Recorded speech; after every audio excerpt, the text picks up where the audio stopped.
and since my do a course so matches out do a course so weekend in a better answer. You be reviews games yi enyina na emun sensem so wo de be ka ho na ACP 055 15 99933 055 15 99933 no any WhatsApp line from messages no emphasis rain 0244 263902 0244 263902 and also a video line WhatsApp Fafa Sobre na yeni enkomode ede na musumu de etudwa afa matches e course no ho akukọ de hwe ebekum aku akukọ o de hwe ebekum aku Tony wadwen say hwan tin na sabe etwagui akukọ de hwe ebekum aku akukọ de hwe ebekum aku yeah na chese akukọ ne aku ntokwa na uka ho asem akukọ ne aku ntokwa na yeah nti no feel say de nti na me ko kasa asem say Liverpool age Premier League okay yeah me sure say how nti now okay yeah mate kanina yesu utrisu ani wapampaso anamewa utrisu ani wapampaso yes the onim na wan kan na wan fa anto ho de se de tie no boni ma no the boni kese na we na boni kese o Liverpool age Premier League no ma ya o yati o ma ya o de dru but o ma match United 2020 shame on you shame on you akukọ de ehwe ebekum eko Barcelona de hwe ebekum Real Madrid we any other matches by me call Italy adian na ekosi yo Napoli take over Inter Milan zamunye serious omo ababe take over na omo mefa league no esoro ho atwede no soro ho we any other games e call so Liverpool na sa commentator ya ni ho nwa Tony sa unim utin sama o de tuwa efa match no ebetie no wow o say Liverpool congratulations my idea ye pa any other games of course so e wo miamia hodo p Ghana and so koso no before say be do Ghana kra no Africa na 20 championship no and so emun sensem kakra e wa ha CAF Confederation Cup me pamto Simba edu final enti me pamto say mo be kaya in the last 3 years Tanzanian clubs drew CAF Champions League CAF Confederation Cup finals no mienu 3 years in the last 3 years Tanzanian clubs mienu drew finals ye tunte okroma Tanzania enye South Africa enye North Africa Tanzanian clubs 2 drew finals Africa can see mu Simba and so drew finals our about transit details in no or the bebrain it was adwumedi so in the course so and so Ghana Africa schools championship no and so aba awiye a man FM under 15 Ghana and a jisa I can say DNC or man FM Kwame Nkrumah all right what do you for Kwame Nkrumah so see the later we discuss and some near P and no baby so Godfather Kwame Nkrumah's my PI there no say e won some no a doors okay Ghana Premier League games and so a course Tony na say baby na nsem ho pa ibrekum right yeah brekum yeah Nations and brekum Chelsea winning 1-0 yeah na nsempi we the team amen so one ka sabe hwe na wa judge na ya hwe nsema ko ye na yeah brekum Chelsea winning 1-0 Samson be any goal stars and so go lose to 2-0 Kumasi Asante Kotoko Abdul Karim Zito and a game edin kan 3 points boko ama league no assign abebu bosubium e was 4 clubs na say omobetimi agi Ghana Premier League no bibia betimi asi with how many games to go 5 games to go wow Bibiani Gold Stars Kumasi Asante Kotoko Sanso and Nations FC Heart of Lions you mo filma enye yi kra wow bibia betimi asi e form of kra no bibi betimi asi mo be wuram because 5 games no 15 points na ewom we need other stories. For the beka hona bibia enye kama pa. Tony Montana. Godfather. Na imra ho na fi me hwe de odi brain. Na de obi abeka obi anya wo hwe. Say de em say akoye ade a enye news biom. Oh. Ah yes. Ade a news a minim de nkola na prepare de minim so what prepare. We so be antime prepare bibia. Okay, enye news biom. How to play like Barcelona and Madrid boys no omo esua me hu Bellingham o me hu Mbappe o me hu Junior Vini Junior and so how to play Barcelona mama share Chelsea oh my god we have television one with the cause it's any news you be kukuru you the power dey go one say news but say no any news biom say Barca e Madrid do be well tra ho yeah, idea Asia any news bio.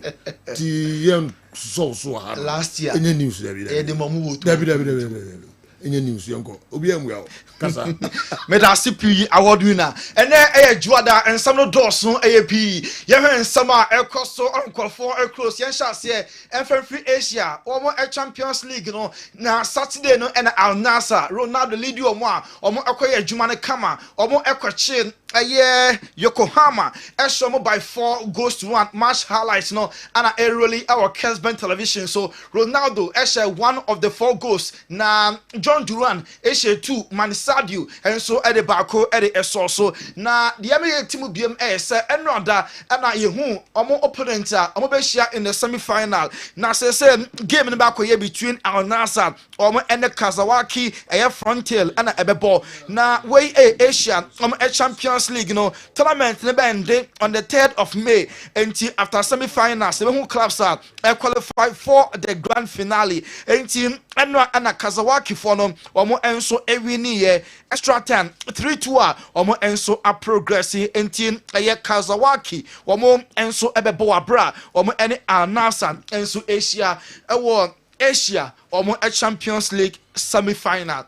Young mo was Sevilla Saturday no and a Clasico no eba so Barcelona once again very dominant among a dominating game no that sounds so the nkunimu biemo enti Hans Flick this year why Carlo Ancelotti and Madrid 4-0 Barco 5-2 Barco and a 3-2 so AC Saturday into Copa del Rey champions no FC Barcelona Pedri na share first goal Mbappe ebetika Chouamani share second goal Los Blancos Ferran Torres ebenya equalizer game no ko extra time na Jukonde enya Barca woman a match winner no enti all the goals and our here our Kessben television so na game no SMP and ACC Barca enya penalty Emma referee vatene na yebehwe initial penalty na referee no eje ede Emma Barcelona no enti Rafinha touch way na contact no na a huge na initially referee ne je consult va oban over 10 enda no kwa game no shas ya pe Barca enya penalty appeal bi omo kasa omo tinu pa se omo nya penalty a referee anje enti yehu se obi pull Barca player also ni mo atwe no na otwe ni Jason timu a mo hwe Kessben television wey early moment of the game penalty and also enye penalty referee no wanje ama Barca the ojima Barca so over 10 no na right after the game Barca players need celebrate power because omo I am Madrid pasta omo shomo 4 shomo 5-2 and omo sabo mo 3-2 me enko na ye hwe Barca players no on the field omo celebrations.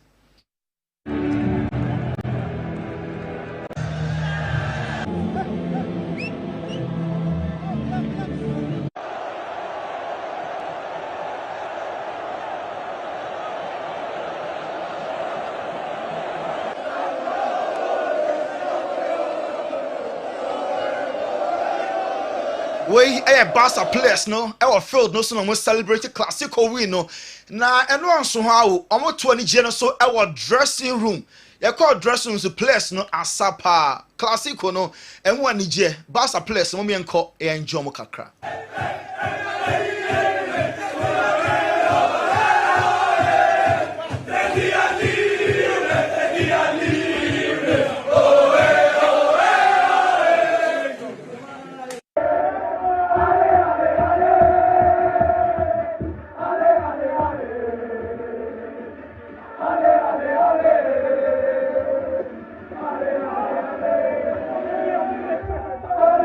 Umpa na wuyi. Odi amemfie eyi ade. Juma ni Ba because umpe na wuye. Oh juma ni. Hadwo. We dey say Zibu how to ade wuyi no. Wakuma mpa but juma na wuye no ayedi. Me professional. Ba rum se ebia to ne. Ebia to ne. Emoya. Yi mi onko yi ni na. Eti Barca, omo dressing room celebration and our Kessben television. So na enra and omo free Sevilla Cromo ebedu Catalonia Cromo. We hear Barca, omo arrival no Barca ebedu Barcelona Cromo so.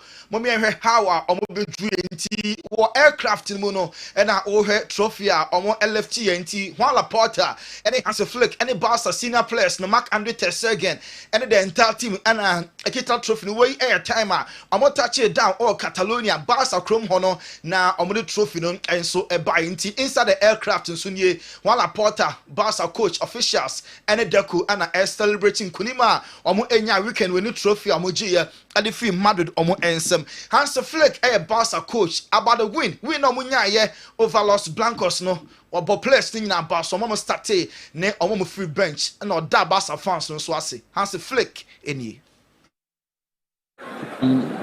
Today they saw a very fantastic team fighting till the end of the match and at the end we win this fantastic final. If we will have time to talk about it, but in the sports part, in the football part, what was the most important thing that the team did well today? No, I think it's like, you know, not only the starting 11 are very important, also the players who came in and also the player who came in. And the players are starting on the bench. You know, be a playing a role and a coach.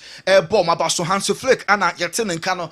And a panel be show Antonio Rudiger. Sabin sem huna odi Given an air so na Mbappe far ball. Na time idea sa Barca enko for Hansi Flick no Deco. Na from the onset Deco aye juma pa Eddie Hansi Flick about dia omo as a team no omo appreciate coach no omo de ma so far ono enso danadi. Na Toni Kroos former Real Madrid omo midfield or retire. He be saying say Madrid omo fina na because owo no na Real Madrid better without ono Toni Kroos no enye ma nko yekra or say on kase Madrid omo afino na enye ono kwa na ebo game no collectively na no mo ye adwuma no de ema Real Madrid omo football club no obe prefer say Madrid mom ebedi nkunum chance nkofo beka say ni absence no na akọ team ye papa ye bi say na Clasico na ekọ so a Barca say Madrid 3-2 no also game no na even game until the last moment Barca as a lack eka ho bi na ema game no omo enso edi nkunum say Carlo Ancelotti den obekọ internally wadi nkomo aka che Madrid de busu ko ni bi say ono at the end of the season no obeja club no akọ Brazil for so bopun nim omo a propose a 5-year deal and the break Carlo Ancelotti say you baby akọ baby obi mpa obi pe Madrid pamo wa never sign ma Brazil omo enso national team no na Carlo Ancelotti Madrid omo nya ne kwan keke omo ebe prepare a farewell bid na omo de ja ne kwan enti coach no wabe bi pa be ma be ye bi wabe ne nyina enti omo sake na omo ja ne kwan kama na omo ye niema e wo Santiago Bernabeu e de eja coach ne kwan nebom league no Madrid players no omo nyemo omo gidi pass La Liga no emro mo so say omo betimi age trophy no e di every Barca and 70 Copa del Rey call omo fi won Champions League ne de Madrid players no e determine pass den omo enso ebeje Jude Bellingham after the game na oye furious na le bofu pa say all the 50-50 balls na referee no oje e Emma Barca officiate no anko ye kra na onompo odipra e na airball matches Madrid nti at the end of the season no onon enso ebehia surgery na yenko other stories but before say yebeko ensanfufum yenko ban heba hospital aso ye na yenfom nkra to sima yeba pe ye de more ebe sumatiefo eni ahwefo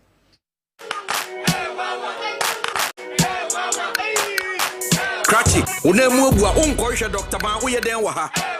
Unye no mpe mu yade no wanko Dr. Ban jin se be. Laka.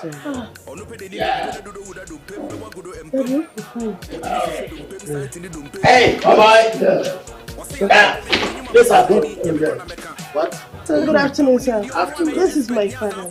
We come from Nigeria, and he has issue with the leg. The leg broke. We don't know. No, it broke. Ow! Me, I'm a specialist about bones. I will deliver you now. Then you go to Nigeria back.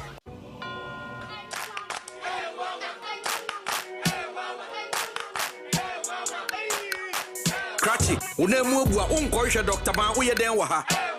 Unye numpemu ya die nuwa nko Dr. Ban jinse befa. Onupe deni dumpe ne dudo uda dumpe mbe wagudo empem. Utibi shushe dumpe msanti ni dumpe wabebo unsem. Wasi ya die baby de nyuma pasu so yani nyame kwa na meka. O numpemu ni mdi onuwa na ye expect nyaza afu ono. O akra eni kumasi numpemu expect yen kanchrew. Yes, sir. What are you doing?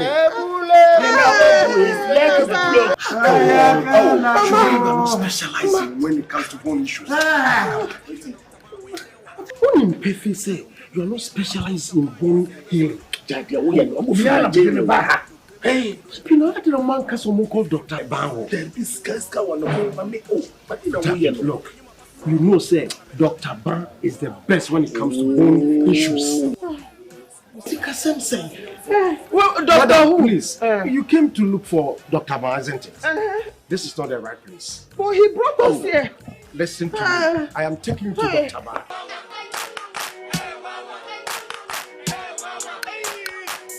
But I have a ban here by hospital. Now, no person say you need be a few three so be soon. I say, the shame you're winning in 2 I say. Mammy, dear, I'm a bumble and no kutapuma, who sees ya chia. Who could to J, one of my new sugar crack. Man, ya wo can say, Papa, ya wo can say, the could to J and no one be coming. Bow wa, yen tenasima could to J, a mubi. Bow wa could to J, you be 2 I say, I'm a Niger, a year paying. It is Miss Rabia won't sign any ye. When did I swing in answer? I can't say. Mr. Bobo and answer one of Wama, Taisa, Power, name will be paying. Branaya de Yenche, yet I have been kicking a better so. Yanko Padum, I find a better so. Nkaseni numpena etetine eha adwene nyina no Yankopa dum nyina betwatoa ama numpeni nyina Papa Papa is working. Let me hold you here. No, don't hold me. Papa is working. No. Herbal Hospital. Specialists in every kind of bone disease. Spinal cord, swelling of the arms, arthritis, bone injury, swelling of the leg with reddish color around it, and so on. A dear Natty war, a dear Nama war, a dear Nama will need a swassa, bow and the dash war, buy a wakra was Spinters Road 18 Johnson. Kumasi wo atonsu agogo government hospital anymore. Your numbers in a guasi freye. Adi bi e chire wadwena na se yerewo bi etete obi ano. Ye be boama yerewo ni nyina ase atu ama nkunimde awie peye. Ma me emfa ho ne ba bi a wo free ba papa. No kwasam se ene wiase afana nyina ni Nigeria ne Ghana ha. Eni ba bi obi a wo ne bi fra brochire bi fri hen e ba ba so yeye. Enti babi a wo no panifo se adidie kwan nwa babi a wo bia fo wani kire ba ya so ye ha na wo ba ya so ye ha sebio nya fe ne kwabrane ba be twe wo nan ne tenten bia maame papa ye de ahaban keke ena nyankopon adom ye de beto so na numpe ne kasa ne babi a cheche bia na ahaban be tene ni nyina kama ba achafo ba Ban Herbal Clinic. Fifi ye chira kwan wo Kumasi. Atonso ba asenfo ba Herbal Clinic omaso ene ko ya ekotie omo encraft won yento aso ewa monone yame adum ochina ene ukwada so UEFA Champions League semi-finals eba so ya the live commentary ebeba na Barcelona and Inter Milan. Omo game na Barcelona French referee Clement Topin. Ono any referee me yin say sa game no ono enso enkodi na Arsenal any PSG ebebo William Saliba Arsenal player offered France into on a club if any chromo and Asia William Saliba GD pass Real Madrid the Bobo Kono not a more day now so Arsenal for Eshamu home and away among enough confidence I'm wait to me a Paris Saint-Germain you be son say comfort can say or no any currently the best defender in the world and also there be or one sa or Jidi say or one of the best or Jitum nemo to be the best there onyan drew ho nemo with time no obe grow now about yet the best defender in the world and not that Liverpool Ajamo Premier League with few matches to go and not our Anfield from a goal down or more share Spurs by 5-1 into Premier League no and not that Liverpool game no ever so into Marshall lights no and our old way our Kessben television so Dominic Solanke now a share first goal at the Emma Spurs Luis Diaz ebe take goals na canon efle woto Emma Liverpool for the 20th time say omo akache Man United at the top omo magic Premier League titles at all no Man United na omaji 20 and not that Liverpool equally omo and so aje 20 Premier League titles. Gary Neville GD Passer says I can the greatest club in England Liverpool because the Champions League and the Premier League or Manchester United now a more edge or more slow at the chain Manchester United team and now goes no and our Kessben television so now right after the game Liverpool players no dressing room Trent Alexander LED players no and most celebrity pa mami anko na yenhwe mo kakra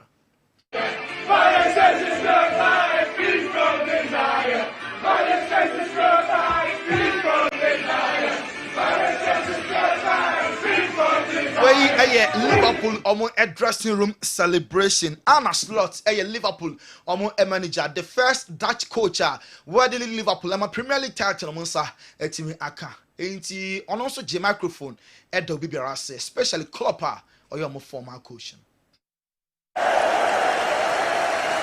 It feels great, but I don't think I want to say a lot. The only thing I can do now is send my appreciation to Jürgen. So there we go. Jürgen Klopp! Ja, la, la, la, la. Jürgen Klopp! Ja, la, la, la, la. Jürgen! Anna Slot, current Liverpool manager, and our airball previous manager. The other so muno.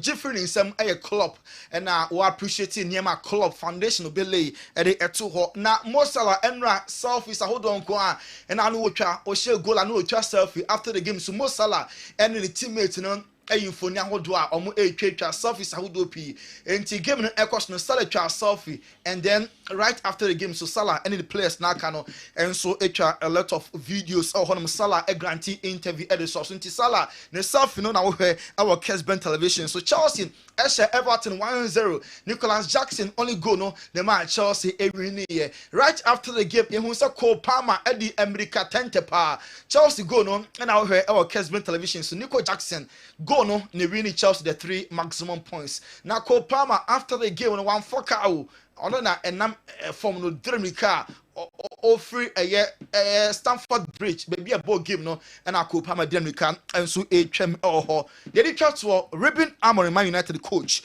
or say players need enti obasa sanadwene na Casemiro a perfect example oba no na modern mono na enisru biasa ne se die Niema Casemiro o park ne so no ama ono as coach no na adwene yes, God for that Roma. Tony Montana, Mianka Mbepamo, Dada, Asun, Wafa, Mreno, Engina. Oh, Mimpesa, me shoes, mood, da, the ufum, and then Anope Frinra. Bepim, and then Anope, Mimpesa, the Wafam, me fem bid, such as football. There be football with you, papa. Say, no, Abaye, Adia, I am normal. Said Bassa, Madrid. Intina boys, names and no hotel. We wouldn't say we are few. And your man on my plan. Oh, be well. David, no, Omo who said, David, wouldn't deserve us to play about. No, Miami had my next season. Oh, Sadio. Aye, next season. That's him. The boys next season. Obianim, the best next season. A china some crowd, Obianim, and you may have some Obianim. no betna ahiham aka next season asem Kessben television Kessben 3.3 Kessben 2.9 Accra na DSTV channel 364 Go TV channel 121 yeba na ya bedi edwa kakra na fei ya twaso de Amama Bass goal scorer Joe. I love your outfit. Oh, sir, I can see you wear it to celebrate. You wore it to celebrate Barca's victory. I know deep down your heart you are still a Barca fan. Congratulations to Barcelona, Visca, Barca, Visca, Catalunya. Scorer, I'm home and anope. Okay, okay. You know you're fine. Yeah, to also na yeah the Amamudia Dr. Imonatha Abaha or the Nsempa Ebre Ninsamno. Say we nyamia semfiri we na to so semhwam ko a ebeje wo nkwa ye papa enti mpamjo munya attentive na munti Dr. Edmond Alpha doc it saying say you mpacho nyamia do it nyamia sepa hoye pa yakopon ena ida na jakopon no musu nyo ye pa hoye fa no pe me da se uzo hoye fe yes amanfo atadi obi atwen o dey na the brain say you me da say you have no team ben me sure wa we have Ube Barcelona. Sound. Ana because what's a white and pay.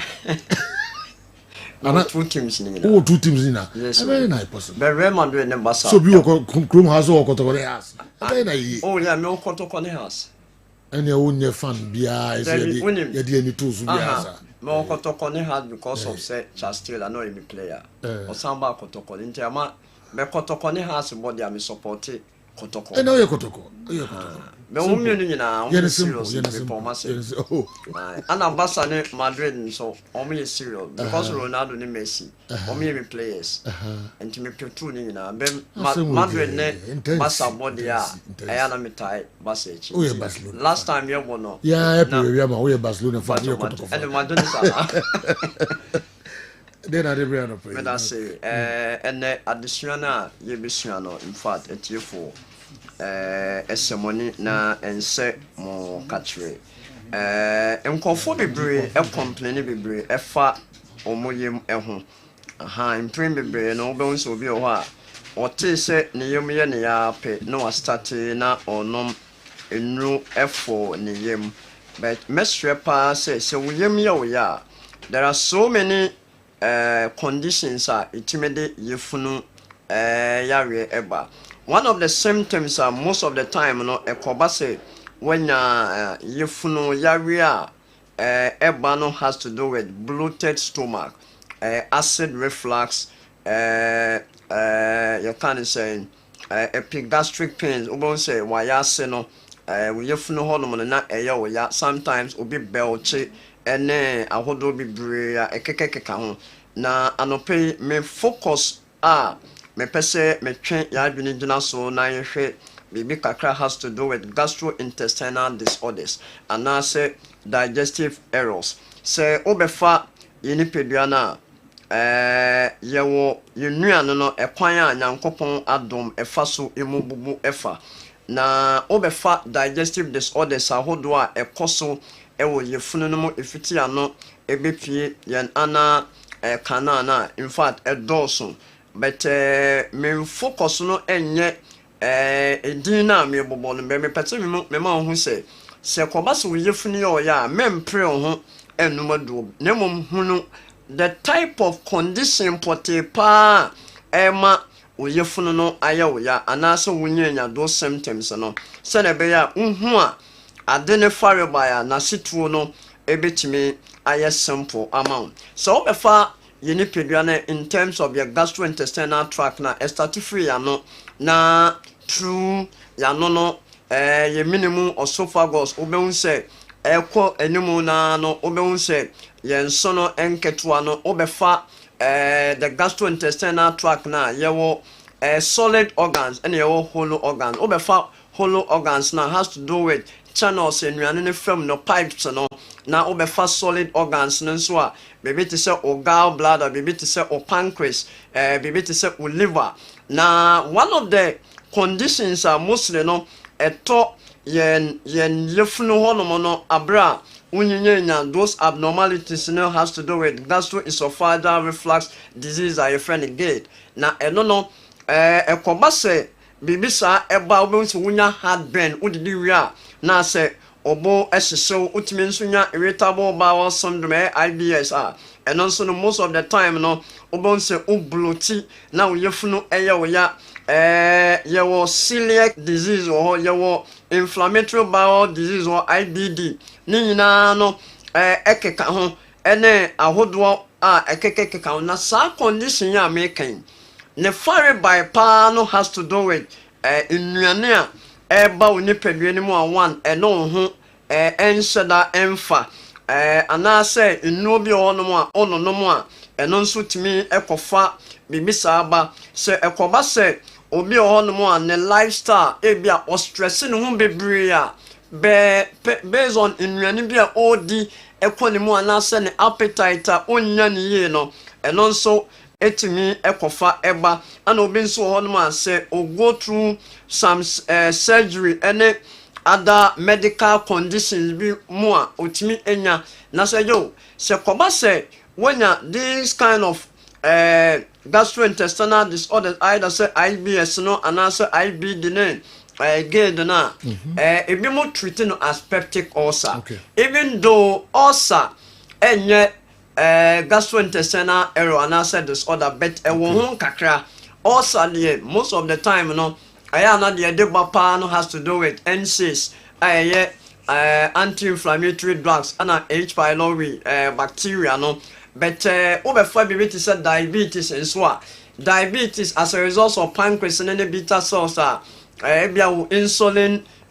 production challenges ebetimi awo honum no normally no eno na ya na you put omo under endocrine disorders in terms of endocrine how our hormones are what do bana aboni pedwe mu eno nti de me pese me kanyina na say akoba say wakọ hospital ya diagnose say when ya GERD and also when ya IBS and also when ya celiac disease any of the gastrointestinal disorders now pursue to asema wa ye na ye betimi to asema because most of them no those conditions has to do with dietary and lifestyle issues and no say oba ye hono mo a say yo me no ka say ye wo product bi hono mo a say ekoba say ye de ma na protocols are ye beka se follow no udi so a ebe clear free ho it will be ho a odidi a na ne mo sese no ne obeote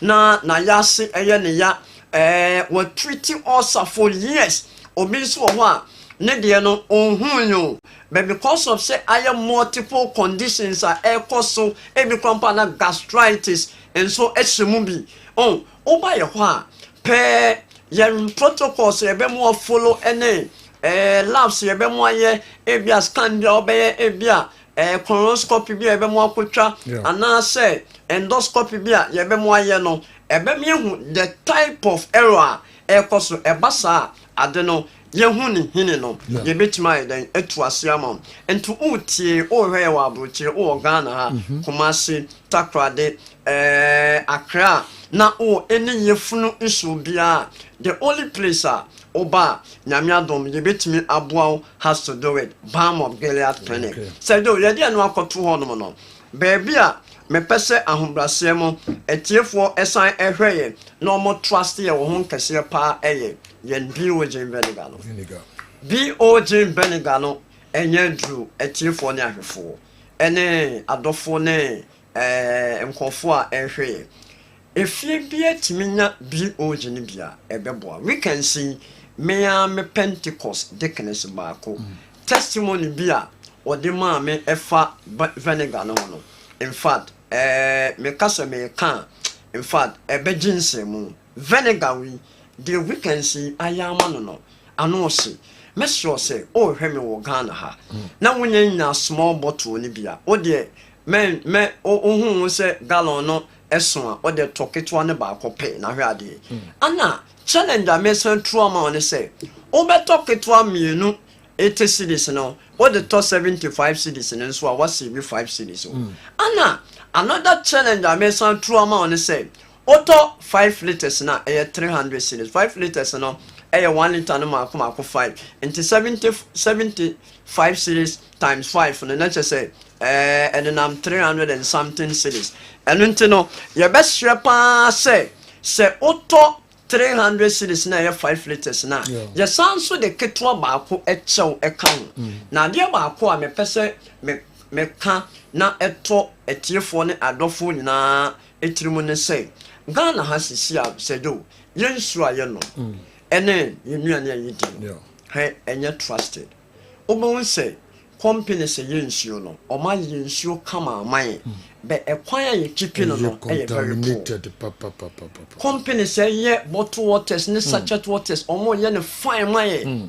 But ekwan yakoto efiri omo ho ediaba yen stores ene yen baby a ye keeping ne ye ne aye dia kofie no. Eye too bad.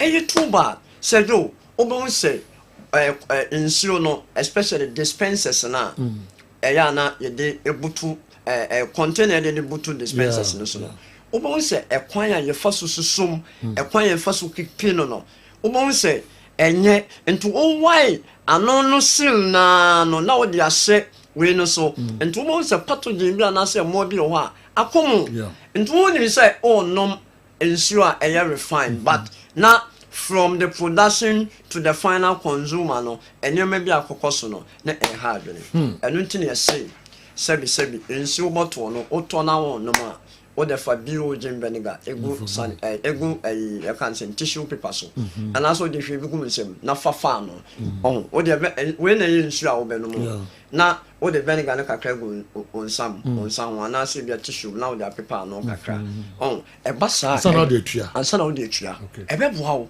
ana se okoto carrot se do ope atosodia ye bone du kese pa Ghana e carrot ne cabbage vegetables no they ye bone du pa kese carrot and cabbage because cabbage eba noodles ahodo anwumre ye ene salad ahodo aye ya ontimi ni cabbage ene carrot mfim and apart from that no nnuane a me eya de bia me sa kase nkofu ni mo pa eba vegetable na enkruma say do enkruma is one of the vegetables aye bonedru eno ntino ana ya me kase sebi o de se koba se onni vinegar ni bia fa charcoal powder activated charcoal pharmacy o kwa beto bi na se bidia se no fa bi ku ho anya sa the best option ne se o de vinegar be ho o de vinegar no ho na nsuo bia wonum bia so no o de bia yeden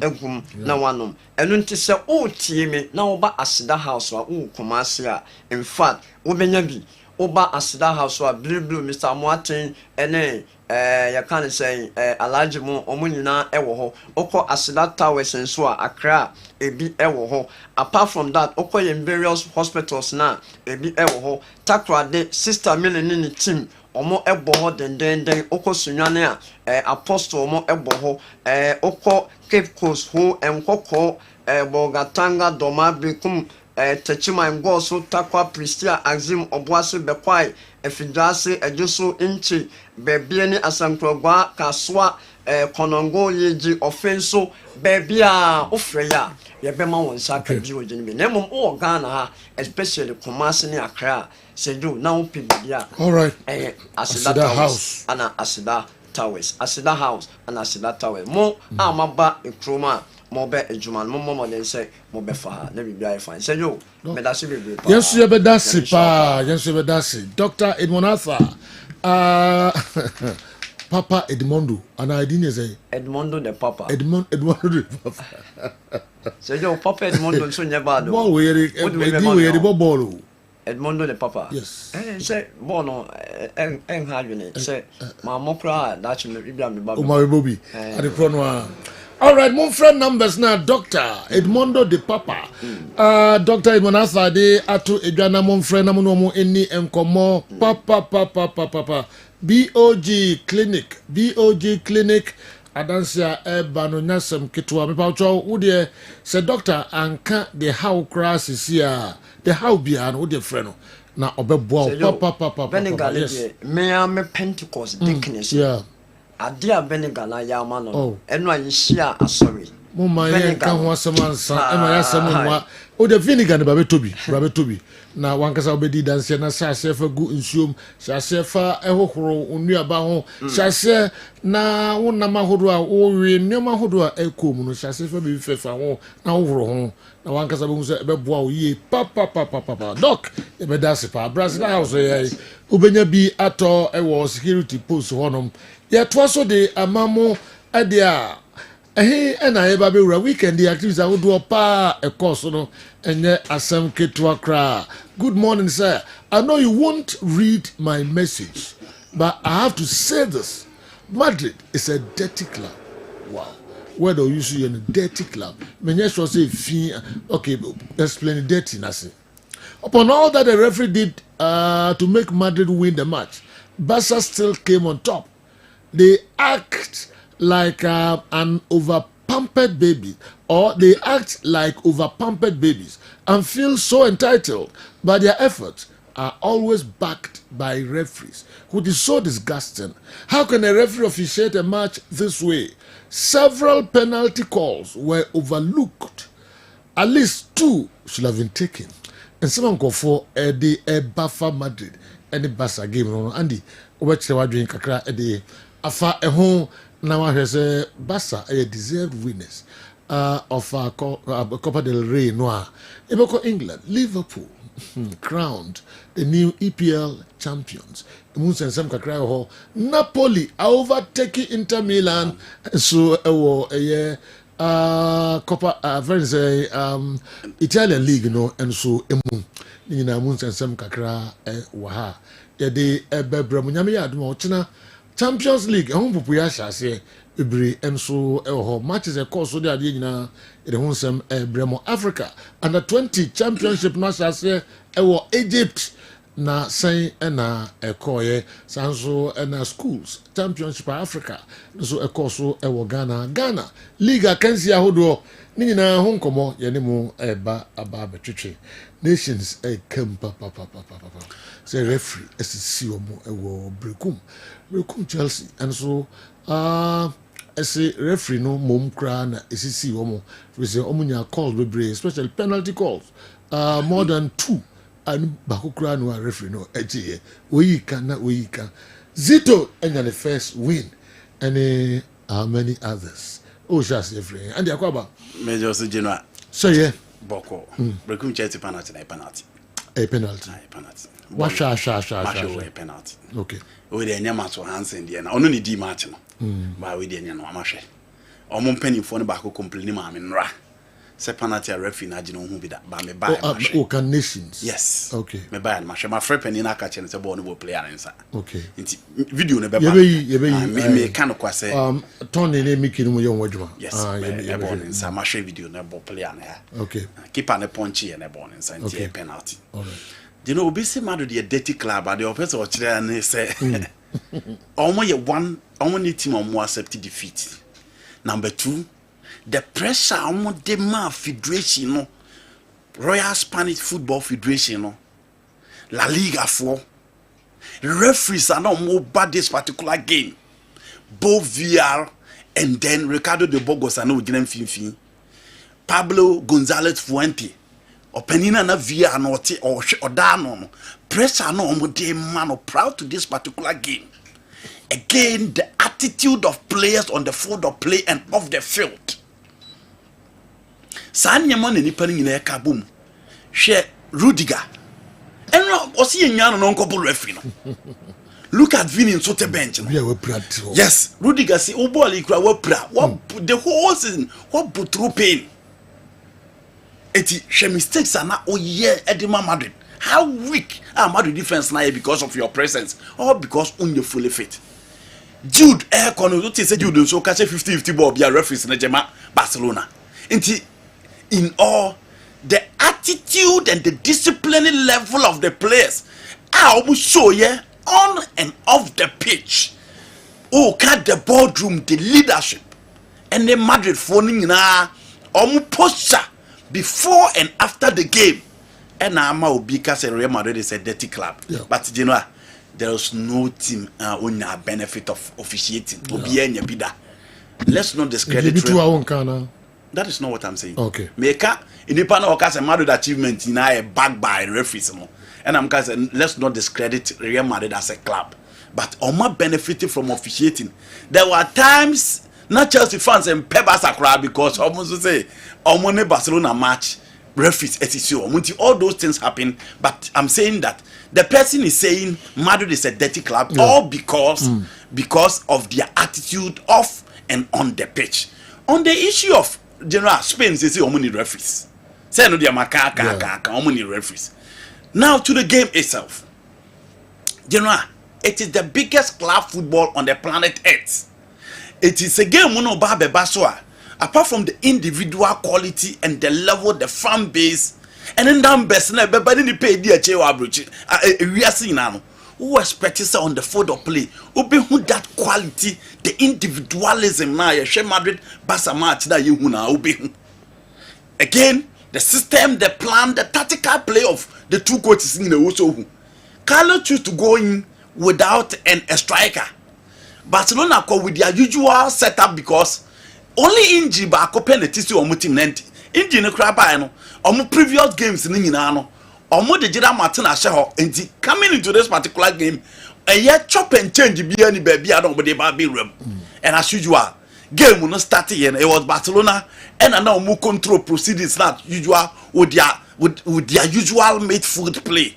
Now okay, Pedro first go no again the plan and the system no my working what does me in a baller because when Robert Lewandowski ni ho it is only side say oh corner direct by crossing obiani 18 but no be pick because Ferran Torres or Abrante your friend Rudiger and then Asensio Ruben Asensio in terms of the aerial situation no enya dey so obetimi apike omo eti Genoa omo decide say ball ni call Rafinha ho and say call Lamine Yamal ho what they are going to do ne say ball no omo be bucket in and omo bucket na because obi a was steady Olienchoma na bia hu say e prepare ball be the Real Madrid act na no ho no e here na all drum positional sense into no but and take advantage of that plan. The first goal Pedro de buy no it was that same plan that worked to perfection and game when they cost na was a share kwanya kundi sa share ni go no it was that same style and the position, the arrangement and everything.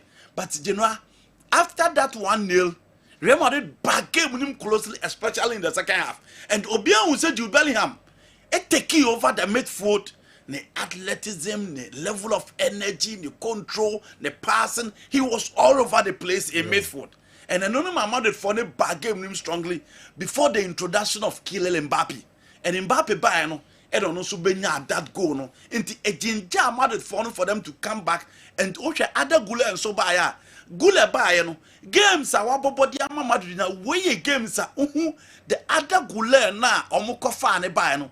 The confidence level, the hold that play, his ability to take on. Now when you good and Oba game more about one control and pass no. He was given a different instruction and Oba Park, you know. Obia who style now or deba and the ababe adiap. And then only adia Madrid are lucky throughout the season. Getting a number 10, play behind the strikers and create space, give them the final through balls, no one fabon into you corner no and look at Olienchoma a pinball a 2-1. One of his best game in the Madrid JC and at Chomeni at the mile for the second goal. To no be any Madrid and second goal there. At least me defended very, very well. But that is Barcelona for you. You know, and look at how Barca came back to equalize. And again, a misunderstanding between Abrante Ayefreno, Anthony Rudiger, and then Courtois. Said you we a basic. Yeah. Say defend and strike and a banner ball ni main goalkeeper ni be bar. Goalkeeper de dem a basic say striker ba or the defender na ba na say goalkeeper no ball ne men wo dodo pa enche omumie no ada na also them until the whole Courtois got it wrong and again Rudiger because on your fit ball ne nani mienu na say you are managing on them ball enti first ball nko be pick and even after Ferran Torres abo ball nko be sa de ho aka but because on your fit no and a ball no etimi eto 2-2.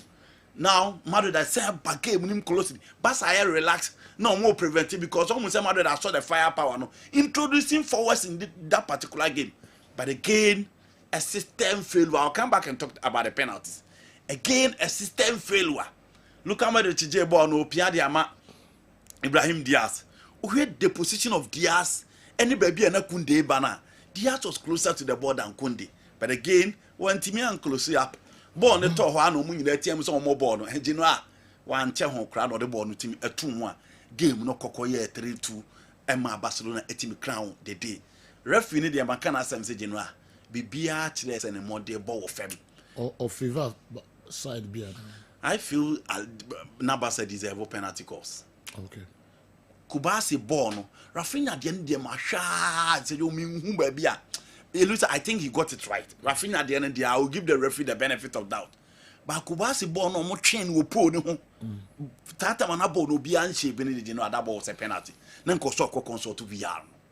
Intimi who said Basa na penalty call at least Nabasa deserve sa penalty call na nanko so timi dema you know ball win American.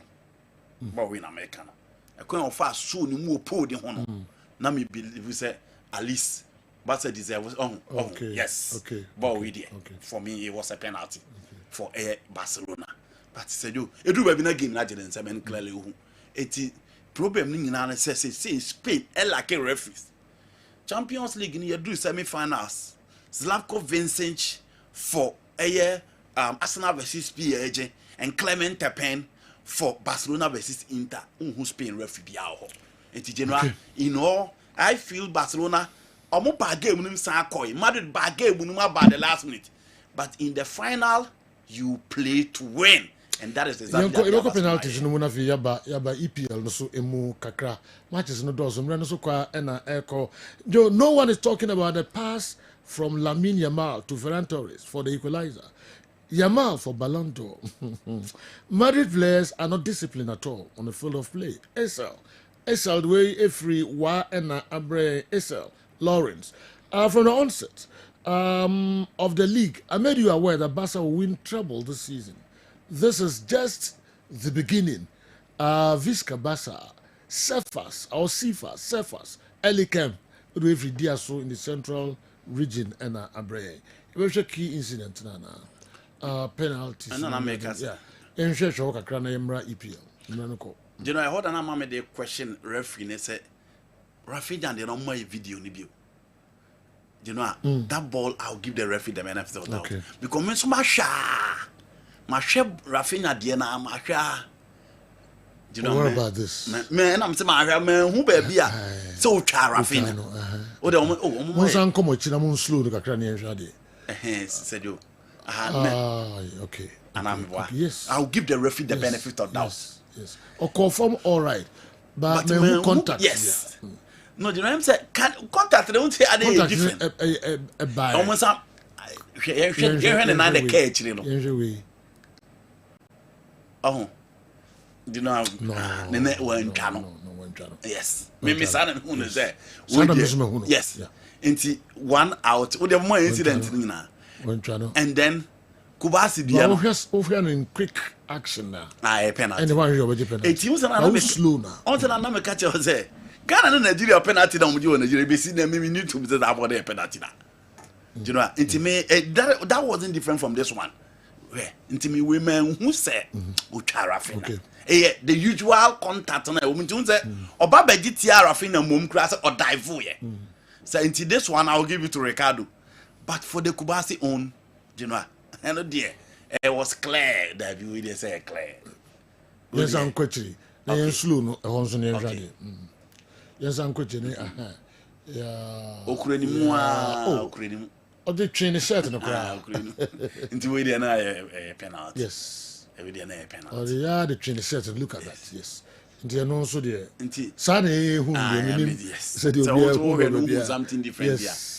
You know, I think the key decisions for me, Barcelona and also something out of it. Okay. Madrid and Timmy and take more chances, and that is it. In all, ref in the modern body, said you me and so many. And so many. Yeah. All right. Enti yantuaso. Now, how did Rafinha? How did he fall down? Where he had the opportunity, when he had the opportunity to shoot. Okay, Barca fan being also yes, I didn't know a scorer. scorer Basa Basa. Scorer Basa. So no groom on here. Na oba o ka chem say Basa. Oba dia bra Catalan. E hono nkrofoba. Also co Spain. Yeah. Na me need this win come. Okay. Ant me back Spain am bra Catalan. E wanna bibia e. Okay. Nti owani GMpa eno Samu akon Holland. Oh, okay. Basa fan bia utwem bia no abeji fufu. 41. Na pontinam odwan. Ti Basa fans na omo 41 ni nyina bia otofufu ma no. Ura na wi akotra ho. O se mi chiri Madrid. Enti mamfufu ni bi. Onye Basa fan ba o chiri Madrid. Na o se GB. GBD. Team bia na ade very common with team dominate bia. It go to a time. Na obi e peti mo be Barcelona.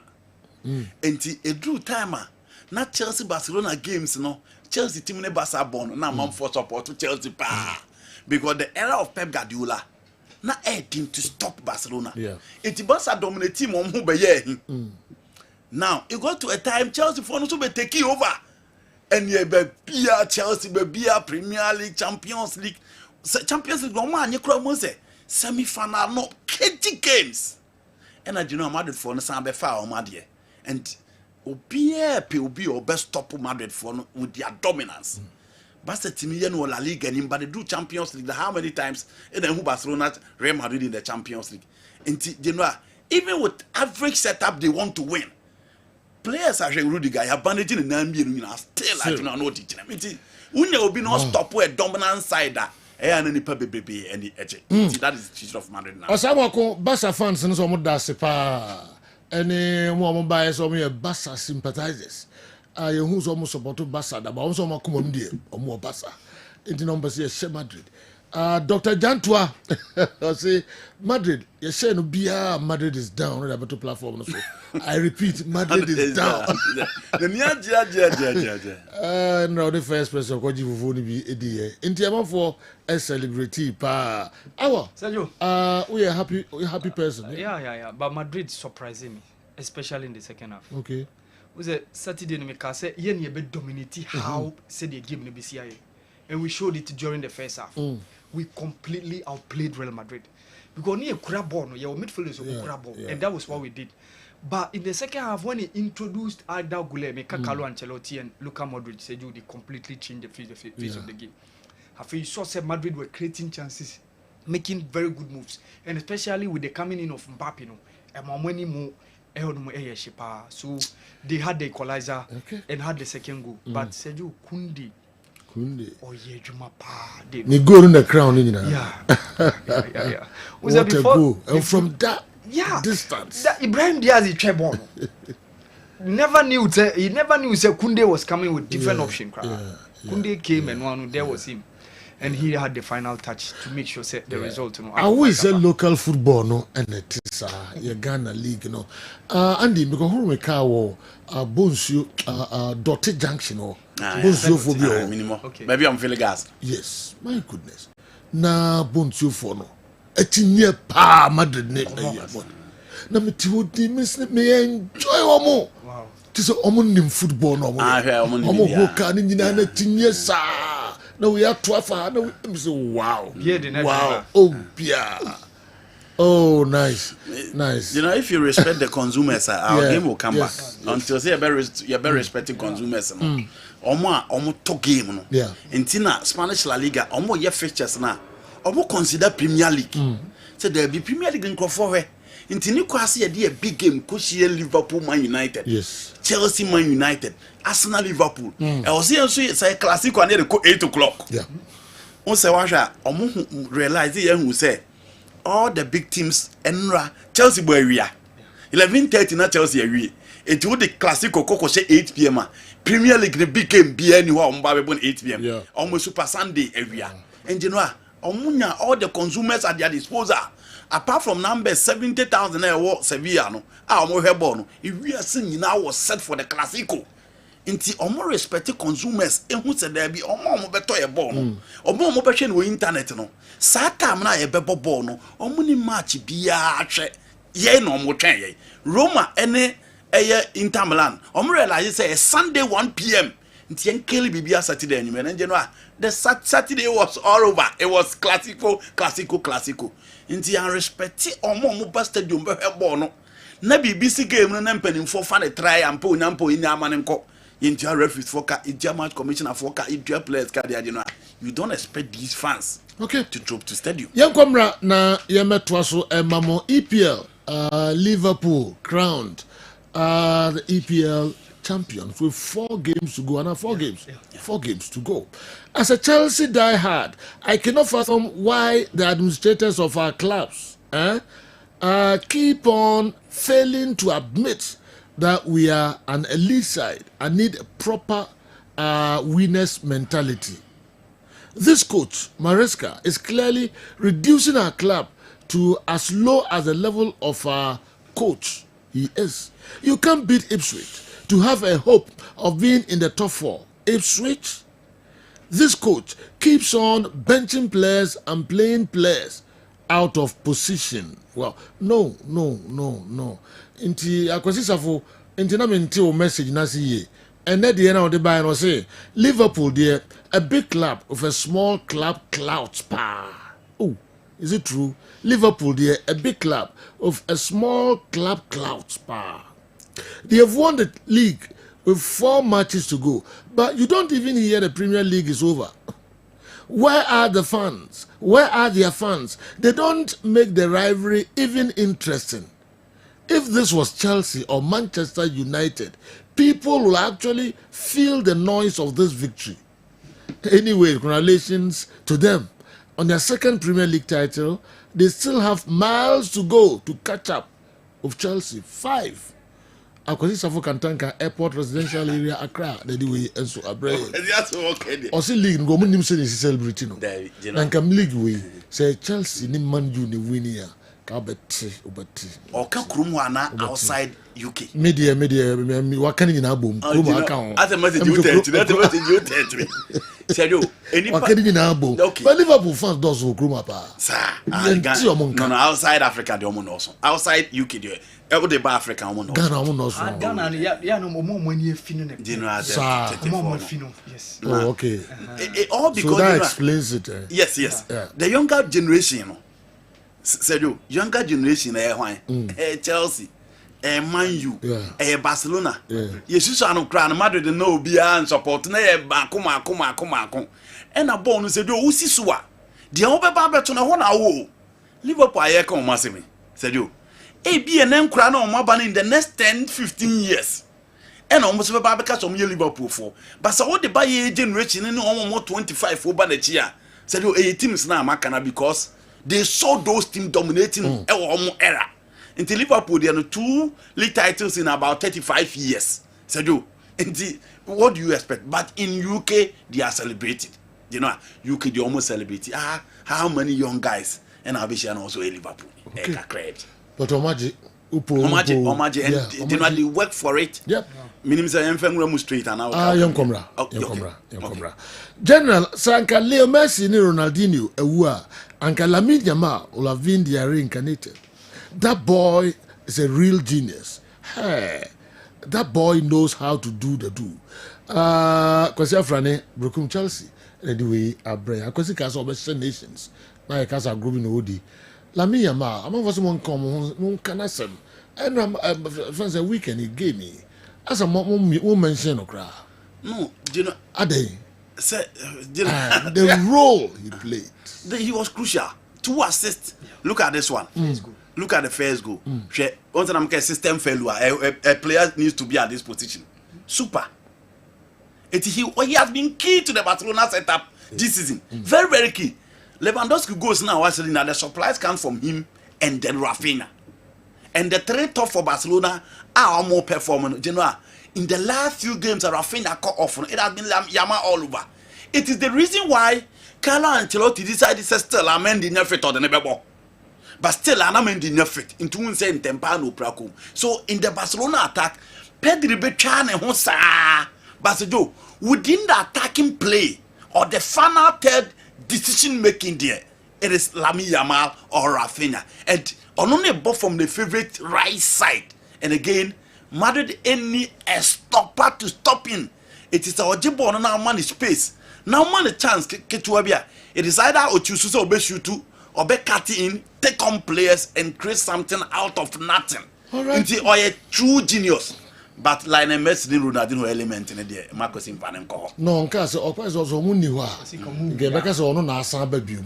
Okay, that is what he said. As Omar Babu. No, it is the same as the element in no produce. He doesn't have any of them. Okay. The Americans or dribble very, very well. But Genoa, I agree per his age, the brand of football now, Bono. He's a true genius. Niwat Scientific Herbal Clinic. Me fa omonkra toka krebi aba na ya baba beto aso. Yo pi mama weekendi matches ko so pa yeba.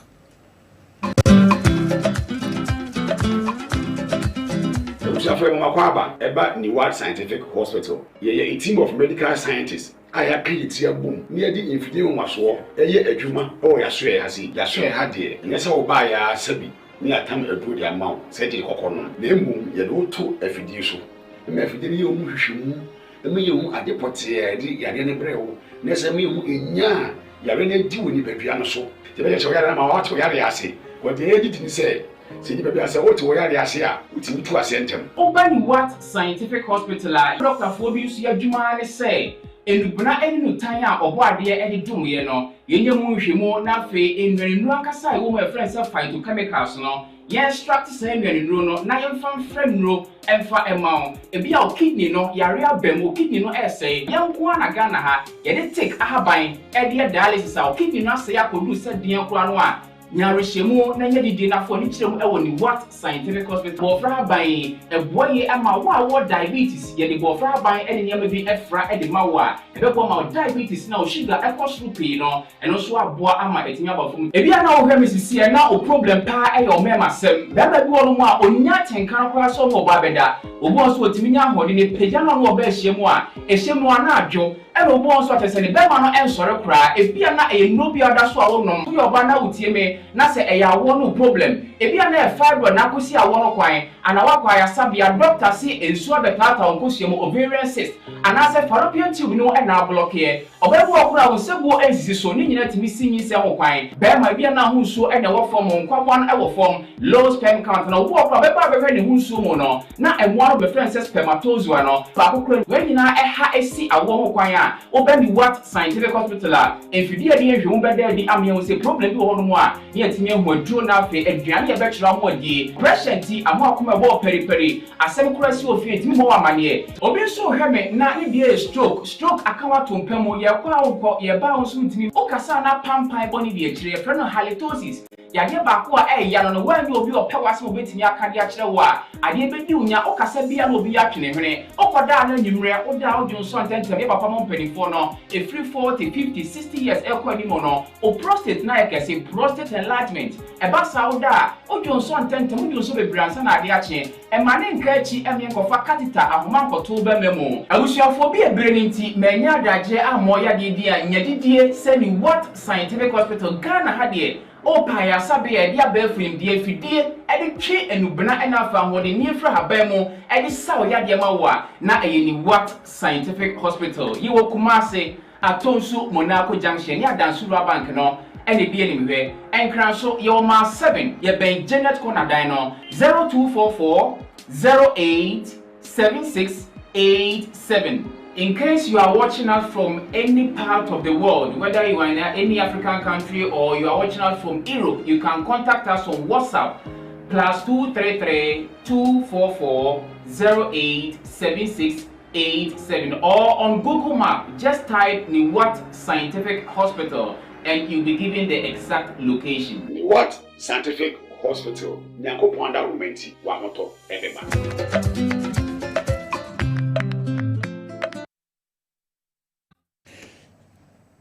Yo, yansama mu nyina kwa babiom amra Midfield Action Monday edition shishi ensama hodo ekoso ewo wiase afana nyina tito Europe, Africa and Ghana na yede ebremagudie mu ensem meko eye Charistic Ventures even ababe transisima enum na yene eben eni nkomo kakra ne enko back to discussions na ye no enter the fie nsɛm no ɛbɛwuram na videos ne adeɛ no na fm fa wode bɛka ho 0551599933 0551599933 ɛno ɛne WhatsApp line no ibɛna de sɛ bɔkɔ pa de general de nyankopɔn ase all right amanfo tie o currency de na mo de bria no pay Sergio medase ɛwɔ akonya kɛse a ode ama me na mede enchia sonko enchia pace so free currency ka so ye ɛma ahwefo ɛne atiefo nyina sɛde da me ba ha no ebe metena sese ya no hu sɛ ye nupa ɛwɔ dwa so a ye frɛ no Zahara Mixture, Zahara G capsules, Zahara Man capsules ɛne Hindi Herbal Mixture ye no yi ho nkomo ɛne ho adanse ne de beso mo no pay no da fo nkomo ye de ye dura ye frɛ no Zahara Mixture ene Zahara G capsules ana edikan ewo nkomatwetwem sa duro we ayadura oba ene bema ene enom sa wo ye bema na wo ho na infections adokoro bema bi wo ho a infection bi te se gonorrhea syphilis ana chlamydia ene na betena ama ne bema no esotea na etie ne bema no fon na na efon ne bema no ensansan ategu no bema no ho prekesen bema bi wo ho a eba ne sa ama ne bema no ho nyina ayekuru impempi no so odwonso na obre na ochim ansa na dwonso na atimaba ho a obonsa ensufita pa na efiri ne bema m eba wo ye bema na wote sa adura medi ho adanse akamfo ade ama se beboa wo ene Zahara Mixture ene Zahara G capsules se wo ye oba so na wo ho na white anase odepo ene no wabetena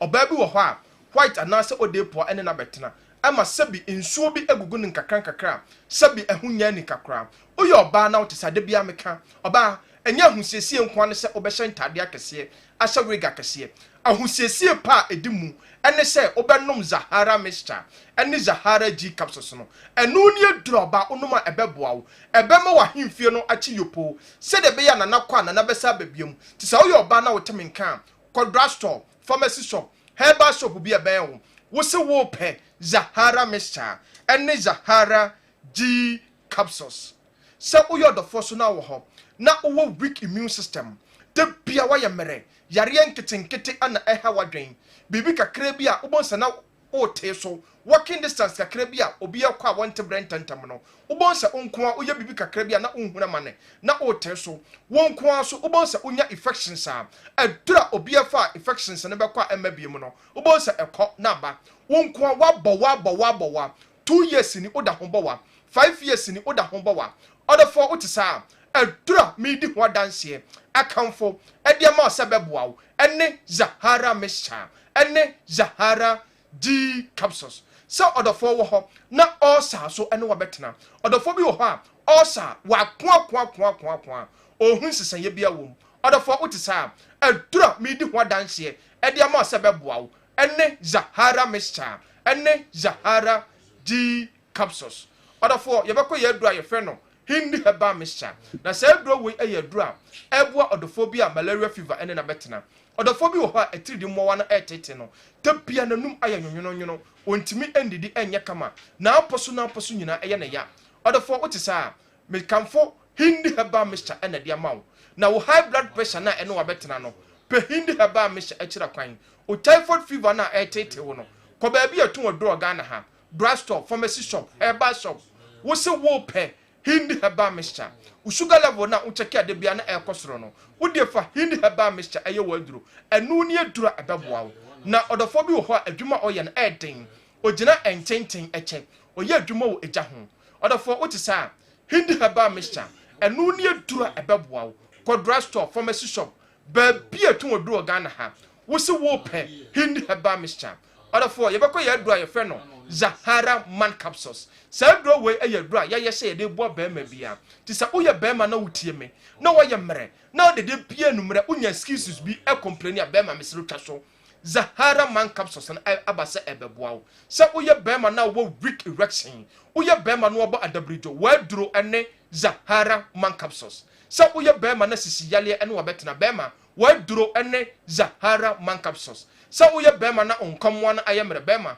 ko ba bia tun adu Ghana ha wo se wo pe Zahara Man capsules na elunia dura ebeboa wo onu maduro na insesanya start ba enti bema mentena ho enye mere mentena ho emye mfro wa minute bema mentena ho emye mfro 30 seconds so di boy ni ya say ya wo ye bema na utesa pe Zahara man capsules echira kwan other for je numbers no ebia na wunti bibia say 0246 34 83 34 0246 34 83 34 0248 56 93 35 0248 56 93 35 other for said the be amekano bambo atrema aye chen ayaresa bucket ma to the for men twen ma yare en ma wonya mobo enka won hyedem ansa no wapekaristic nupa ye de beja so a ye friend Zahara mixture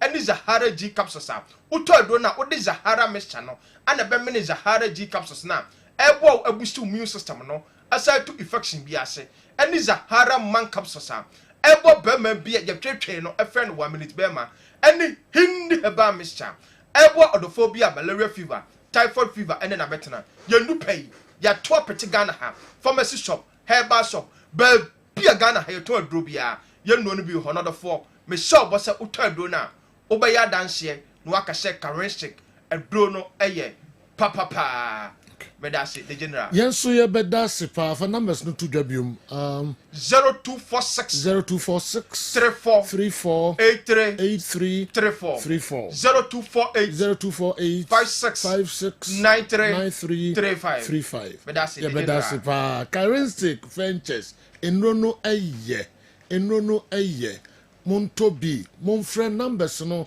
na money omo any enkomo charistic amonso de na ebende abano yento aso nkakra amanfo ewo interest ewo eye Barca ene Madrid game yi emu papa Asensio touched Rafinha from behind and there was a foot contact when Rafinha decided to shoot and he should come again. Andy is trying to be biased this morning. He should tell us the achievements of Messi and see Cristiano Ronaldo at age 17. Yamal is neither Messi nor CR7, but he's doing magic at his age. All right. Enti Okan Fakanumra Messi ni Ronaldo no more 17 years. Even compare the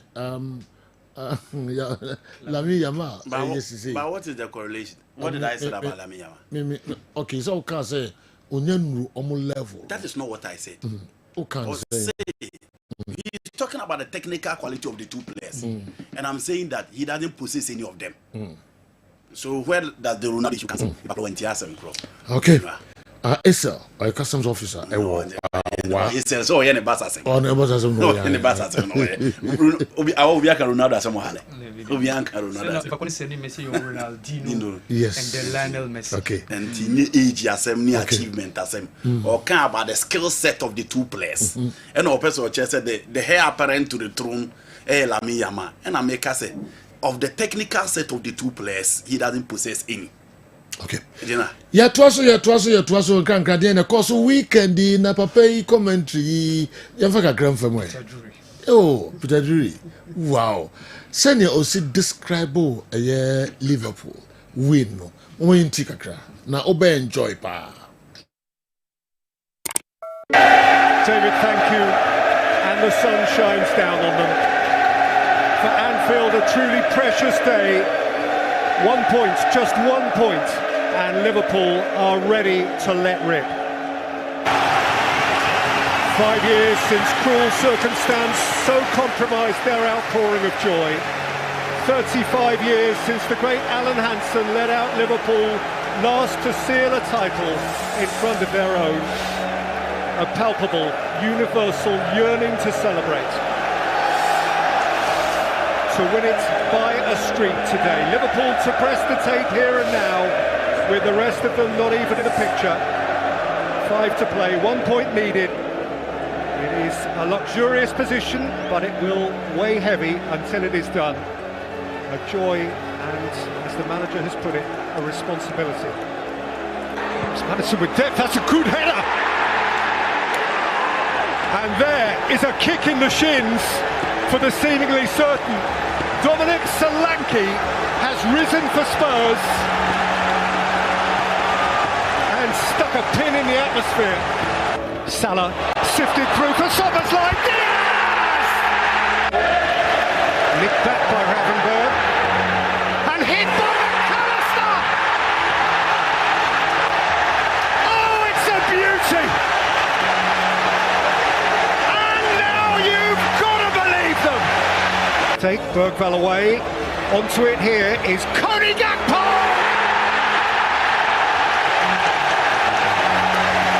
Champions now, beyond all reasonable doubt. With the thick end of an hour still to play. Dominic Szoboszlai. Mo Salah!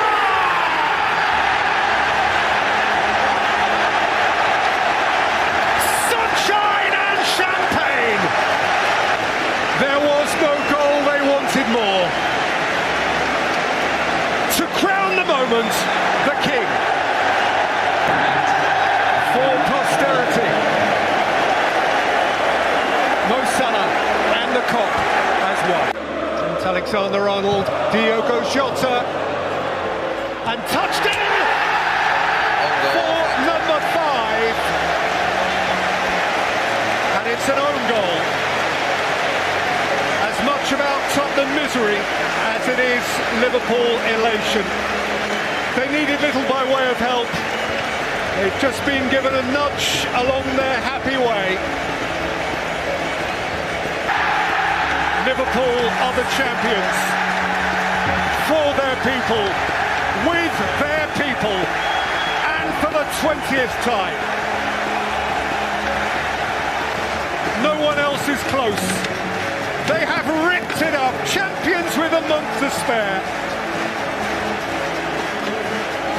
Arne Slot has marched right in, and he has cracked it first up.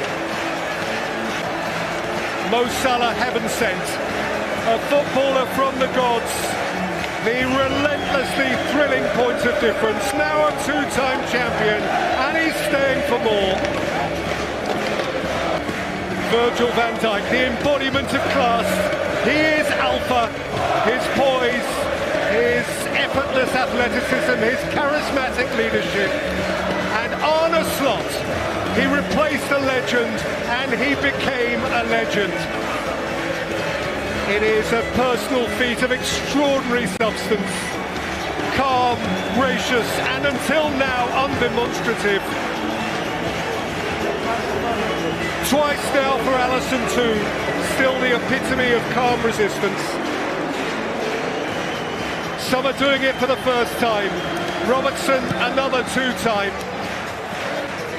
But there is the core, and there are the stars. And there are those who have felt this before, but without the embrace of Liverpool's people. How can Trent consider walking away from this? The days for which he has lived. And there is the Liverpool back on its perch. How could Trent consider walking away from this?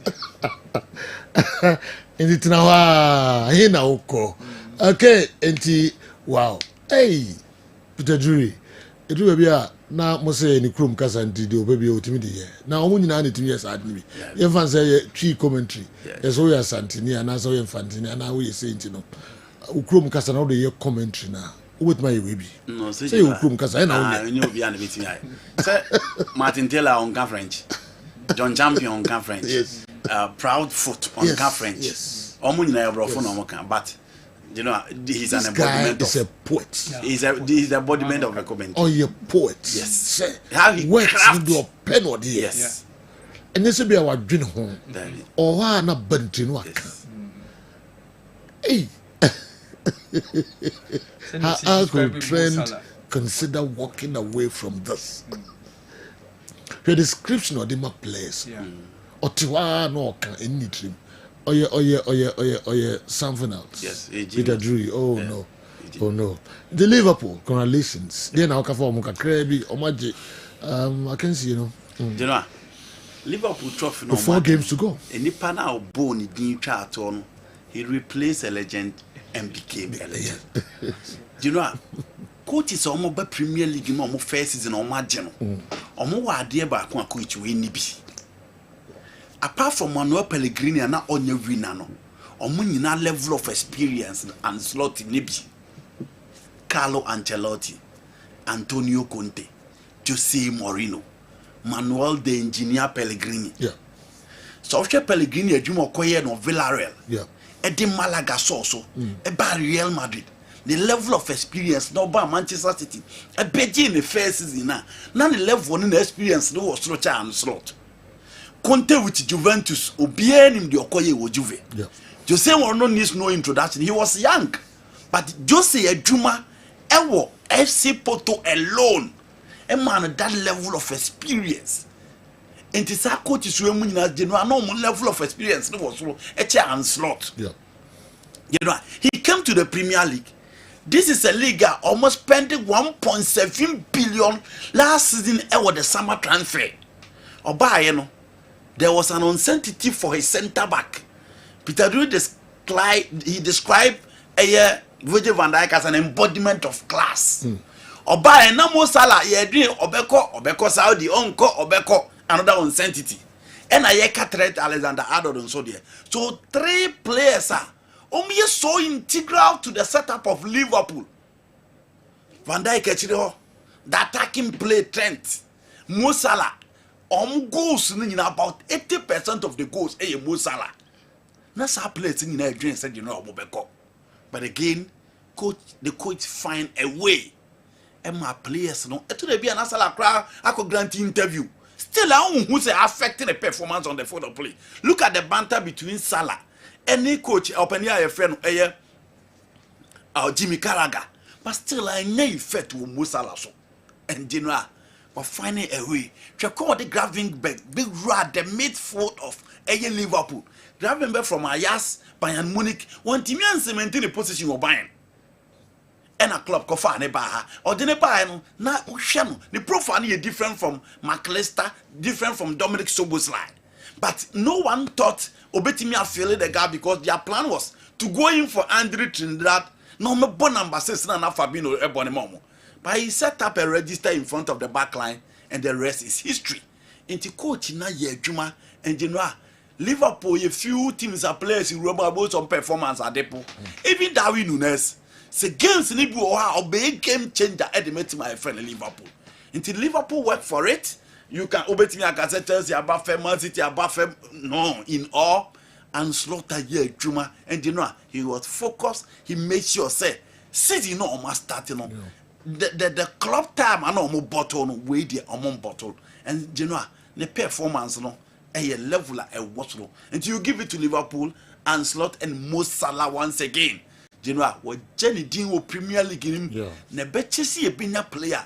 It is a Mo Salah. Obey yet that very consistent for Liverpool. I feel he deserves a statue because you know why you want to credit to Liverpool. All players and all the guys they've done really well and they deserve to win their Premier League. Liverpool old legends. Yes. Also Mo Salah deserves a statue. Yeah, he deserves a statue. Now why you must say legend? No, do you know what I mean? Because why you must chair? DNA man no deserve statue. Do you know within the era of huge legends?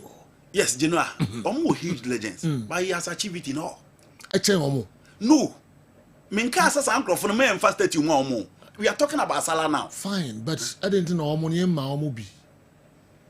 Do you know? We knew that can make our own. No, me too. Open so what you say. Yeah. Obi say Kenny Douglas.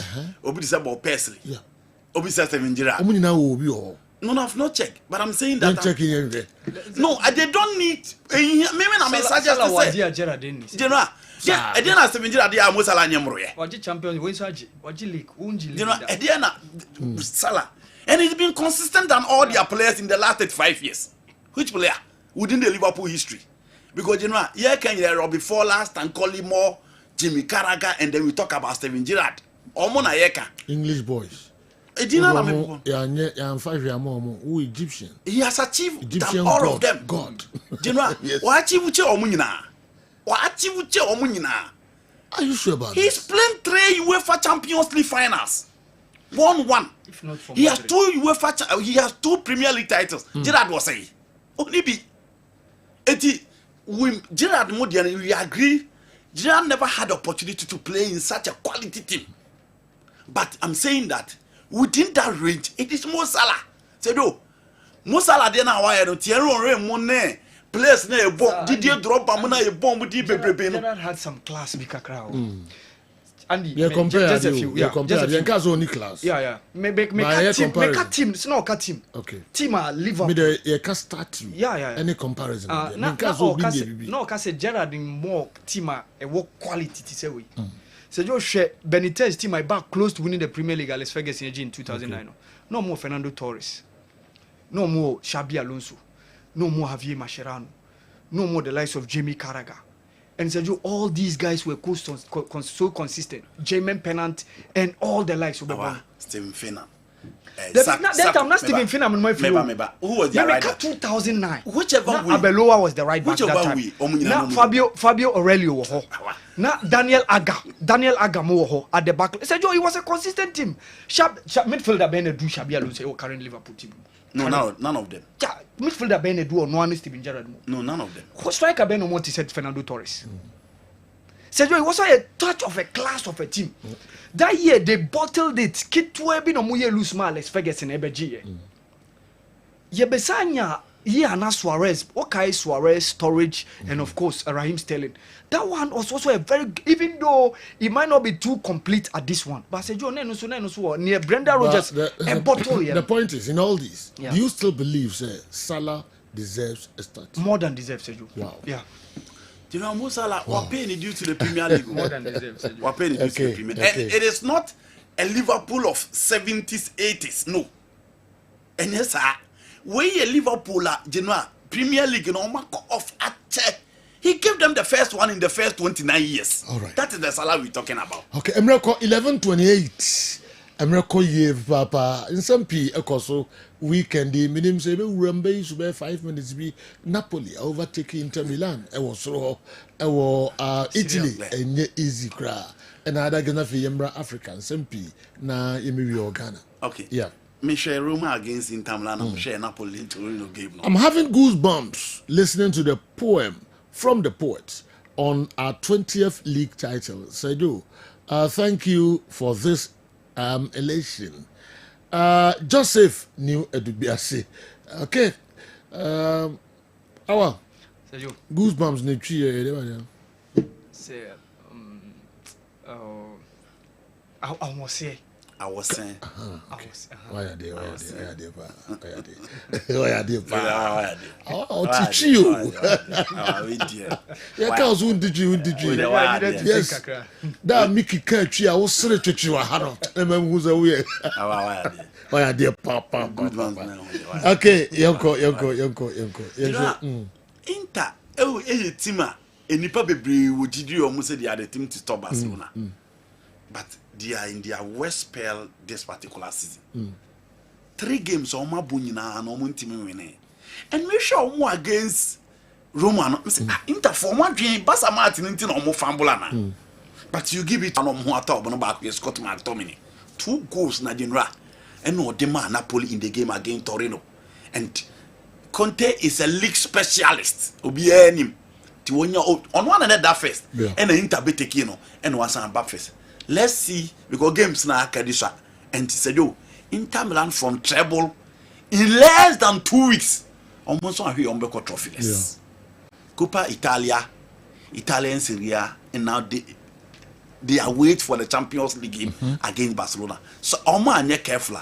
Inter Milan to Genoa, almost Beco trophyless within this. So credit to Napoli and almost pressure almost so. And again, it is a team coached by an experienced man. Inti anyanwa se enra omutimi make sure se omobenya 2 goals no na dwena omdia konti Napoli league no omojibi na nsen losing their 2 key men with the transfer window, one in summer, one in January. But January they are first on the league table. Nti yan share Conte betimi maintain sport no na January otimi age a league title no dia Napoli. He's done well. And I think Inter need to back up if they really want to. What will you say about Scott McTominay? Said the last 3 games, was 5 goals for Napoli. Awo ko e perform you. So incredible. On say ono alongside Zambu Agwiza and Stanislav Lobotka. Omo na bomb midfield no. And been playing so well.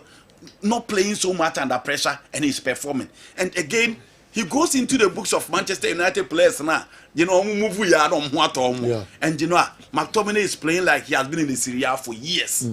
Why are there? And let's give credit to him and Antonio Conte. All right. Top 5, top 4, top whatever. And so din. We can hear results in the free one.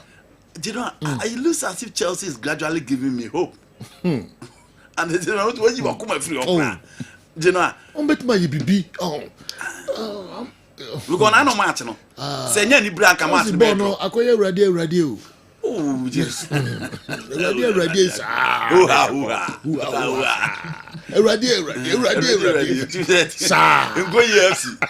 But you know, at least almost BBC almost betting about top 5. Well, let's see.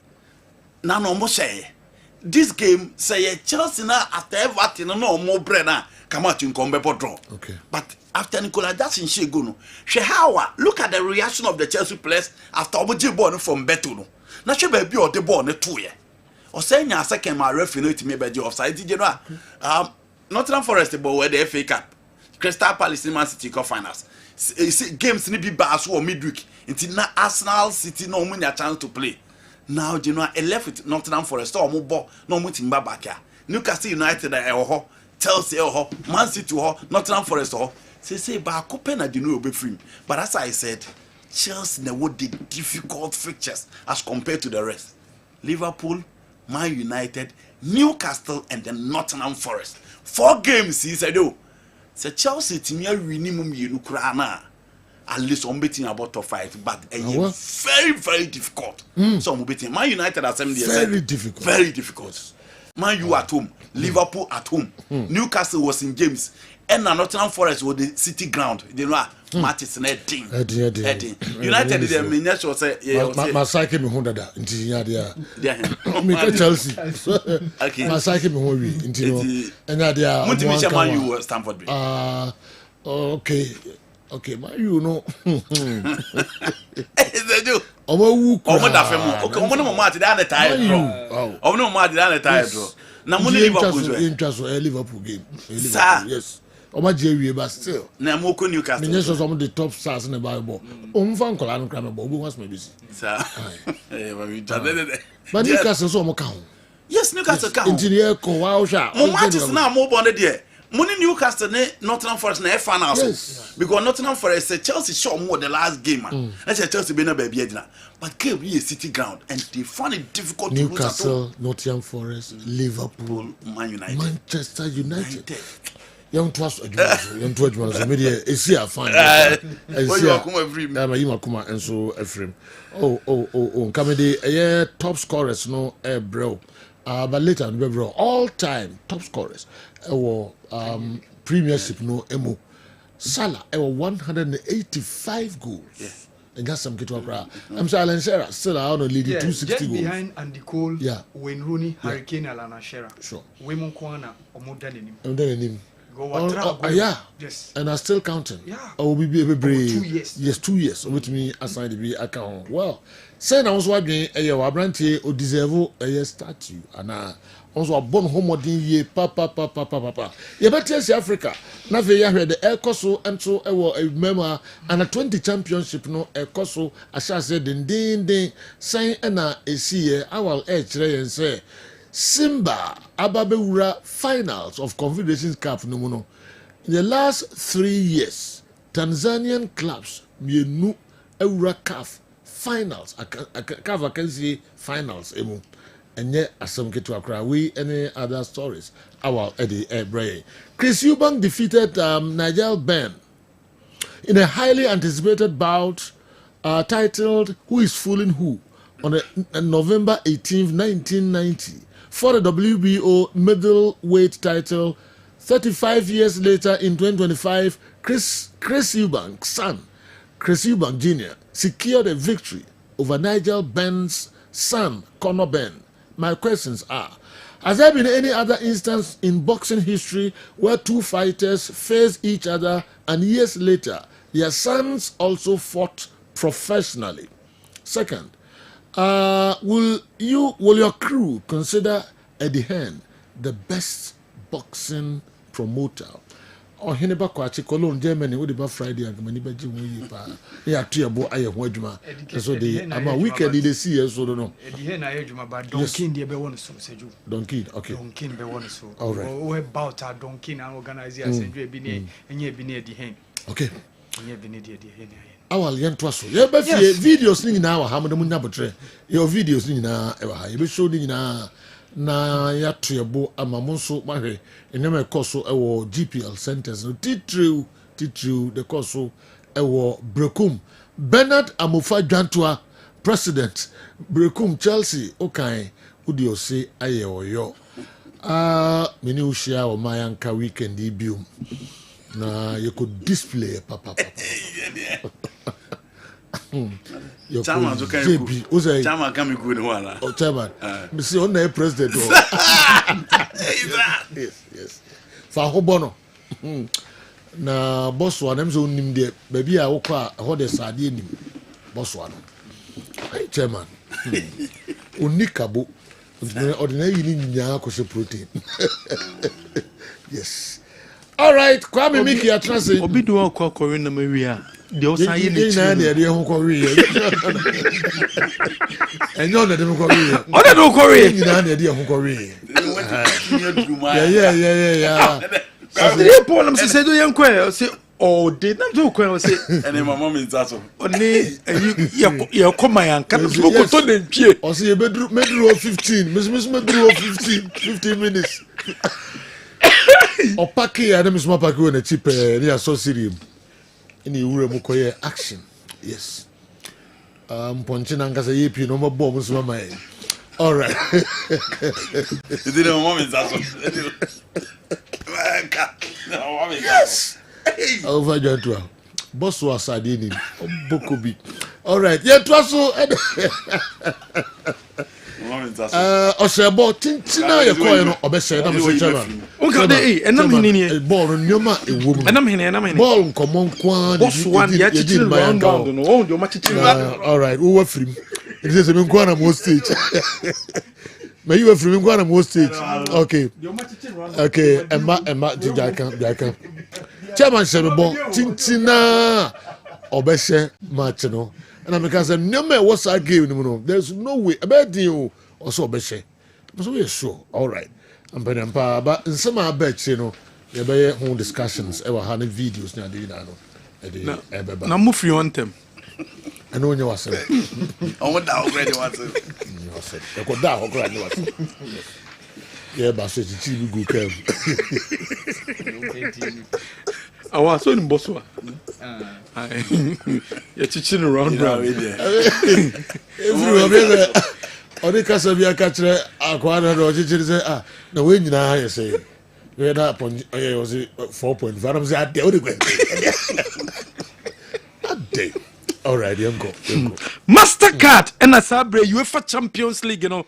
Yakobo finals they say the enche near who teams are or more Yakobo finals no intadia ben so be use Mastercard no now they edija would be use Mastercard no now they are toadie obey use Mastercard no now they are transactions I would do na no betima more opportunity beba na UEFA Champions League finals are eba because so our Munich no wetimi akwakohwe yebabo semi-finals no FO and into use Mastercard no na ma opportunity na kohwe UEFA Champions League finals no ensu ebi Toyota Ghana Company Limited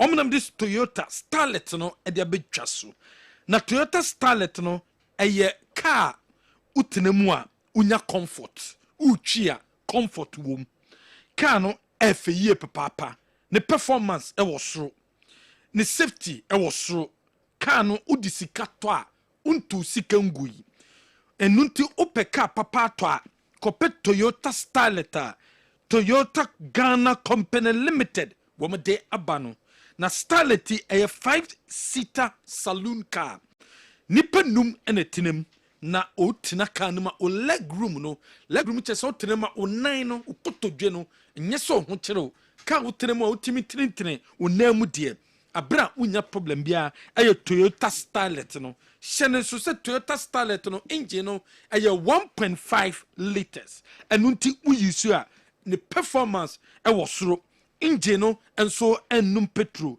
apart from no uchi kana uchi with comfort interior no enso efe air condition enso wom enunti ena ye kamfo intentem edamau so when che aye Toyota Ghana Company Limited na kope Toyota Starlet ni bi na usutimi AUC na una Toyota Starlet ni bi na tovia ye service ni nyina no obaba ya so ye ni aye e de ma yo wadum Harper Road ye bank ye KM office no your number is 03220 26375 offer number we so ye bejo so MTN everywhere you go baby abeko bia no betima yisu MTN o na MTN se sabre my momo app no also download DB o download the MTN my momo app ni bia zero charges obe yisu app no e dey transactions awodo at zero charges apart from no we use my momo app near transactions na zero charges no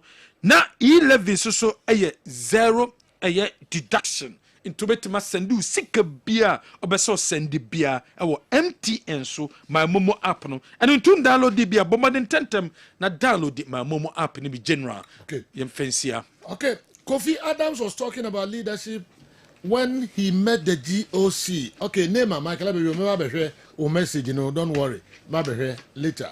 Our Marimra ho. Na you heard also. Offer na ye ka about Adia Simba no. Seju a remarkable achievement na football omo enkofo no e Tanzania na che se investment ebemu seju achievement ebemu. We Adia ye kai seju Adia be si metirimu e ye ba ye oba. Gia ba Yoba. Gia ba Yoba. Ba Yoba. Enane. Gia ba Yoba. Enu anyene. Enu anyene. Okay. Seju adia omuye na ye ne ye o. Yanka ye hu 97 Ash Gold then go face finals of CAF Champions League first ever edition of Modi group stage ebem. Now they were there. Seju 3 years later in 2000 House of Folk conquered Africa. 2 years after 2002, Kotoko in CAF Cup Winners' Cup final with work of Morocco. Okay. Then 2 years later in 2004, Kotoko has Ibishai. Okay. Seju when in Ayajai, any amount of Diaboso. Seju 2023, that was 2 seasons ago. And the last season, so 3 seasons in the 2 Tanzanian clubs in the finals of CAF Interclub competition, CAF Confederations Cup. Seju enye bibia a investment in omoye. Seju footballing culture in Tanzania is completely different. Mene uka say seju omo clubs no mo tra say fans in my stadium where hebo. Seju omo tra ho. This game eno omo ko away was Stellenbosch. Because they've already won the first leg 1-0. And said, with 1 goal, pen omutimi maintaining that scoreline. Goalless draw. Abane wiye. Omo the 1-0 aggregate. Edu finals. Mukwakwoshia RS Bekani. And I think Simba has done a marvelous job. Niye me dene se former Kotoko striker yes Steven Deshi Mukwala. Onu so ko ade ni experience e wo ha. Oni omo aye adwuma no and seju a very very good team at Tanzania contingent na ye no. And seju similarities bi kakra wo mu. Because se okay younger ebe ko final no. They eliminated Bloemfontein Celtic of South Africa in the semi-final. And then so Simba on their way to the finals also eliminated Stellenbosch of South Africa. Okay. And said you a remarkable achievement. Simba ya de pa. Said you way just an senior no more investment in the 2017-18 however you.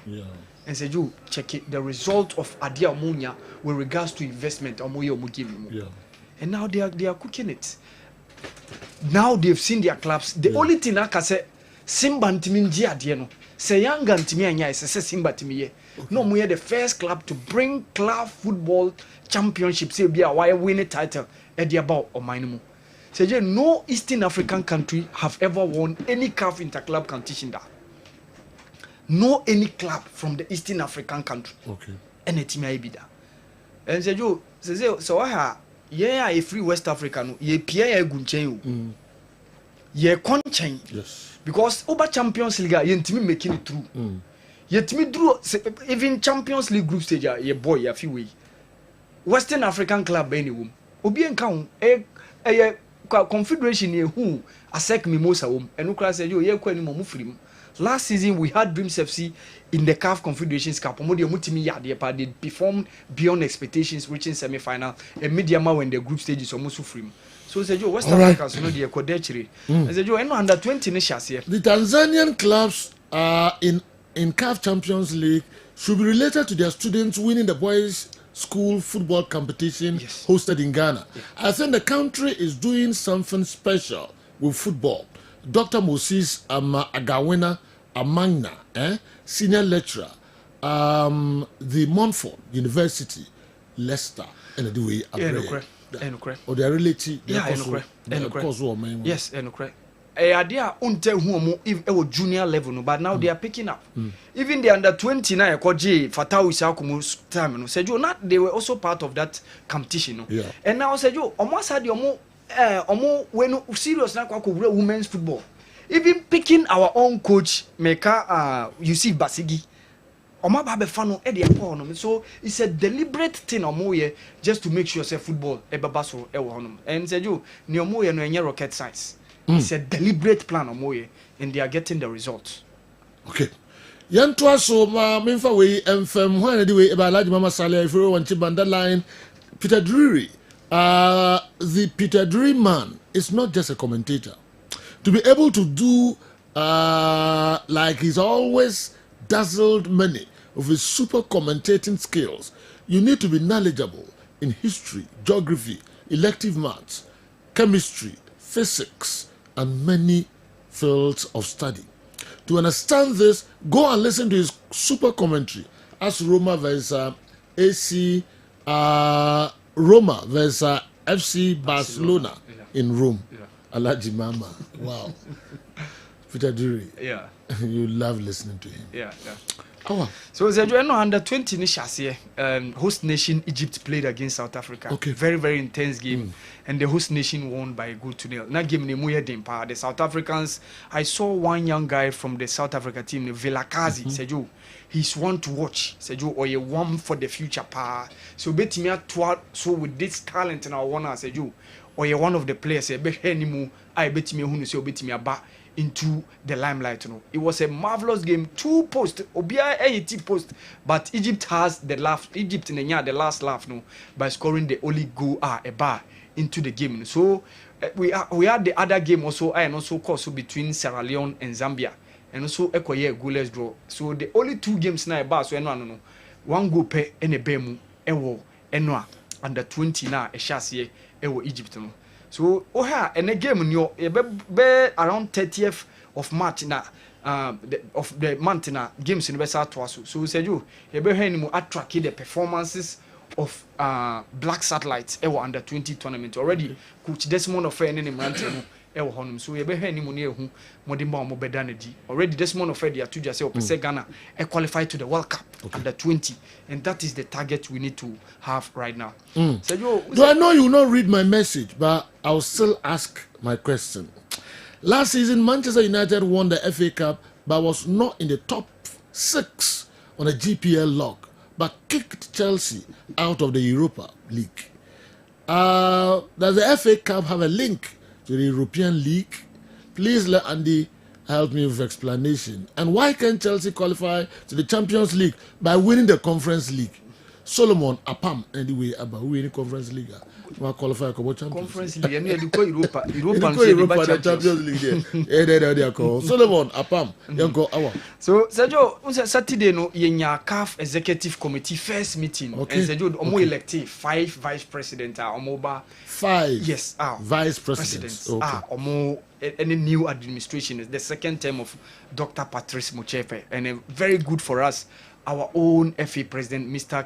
Edwin Semenyo Kreku, was one of the elected vice presidents. And so a very, very refreshing news. And Fauzi Lekjar, the Moroccan Football Federation, or more president in the first vice. Okay. And then Keto Kreku, the second vice. And then Pierre Alain Mongengi of Gabon, and the third vice. And then Mr. Ditabala from DR Congo, near fourth. And then Mr. Fizal from Mozambique, and so the fifth. So 5 Fizal Sidat. Yes. From Mozambique. From Mozambique. Wow. So we don't have 5. 5, yeah. Okay. But that is the new structure. So you have president, you 5 vice presidents. Okay. We said the initial one, the Nakanizat Zakaria Munina, but make your more from some of the EXCO members were calf and this time around. Okay. And you're ushered into the new administration. Mr. Keto Krekumunina Ababirem, and I think it's a very good say your own FA president. Yeah. Or you're the second vice president. Big congratulations. Yeah, very, very big to congratulations. Mr. Keto Kreku. Yeah. Yeah, very, very yes, good. Yeah. Kets opede ama Ghana enyamhye kese pa enko nkwa ho o maimuni nyina football opejaye second vice president Emma CAF. Wow. Yes.